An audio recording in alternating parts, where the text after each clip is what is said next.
एकदा भरत गोगावले आणि तटकरेंमधला वाद चव्हाट्यावर आलाय। तेव्हा महायुतीमध्ये काही चुकीचं केलं असेल तर पिंडीवरचं फूल उचलतो, मात्र तुम्ही काही चुकीचं केलं नाही, हेही पिंडीवरचं फूल उचलून सिद्ध करा, असं थेट आव्हान गोगावलेंनी तटकरेंना दिलेलं आहे। तर मी फूल काय नारळही ठेवायला तयार आहे असं म्हणत अनिकेत तटकरेंनी गोगावलेंचं आव्हान स्वीकारलंय। तुमच्याकडे इथं दहावीर महाराज आहे, माझ्याकडे वीरेश्वर महाराज आहे, दोन्ही एकच देव आहे। ह्या दोन्ही देवाच्या माथ्यावरचं पिंडीवरचं फूल उचलायचं।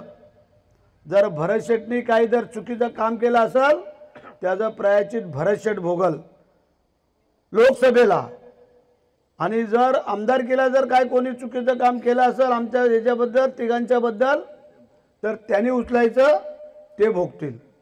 माझा ज्या संपूर्ण माझ्या माता भगिनीच्या समोर आज आव्हान करतोय। माझी आजही तयारी आहे।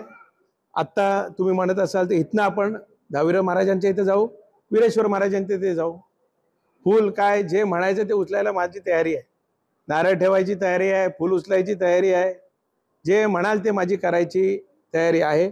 एका विशिष्ट पदाकरताच काही नरेटिव्ह ठरवून काही लोकांनी त्या ठिकाणी सुरुवात त्या ठिकाणी केली, हा त्याचाच एक भाग आहे।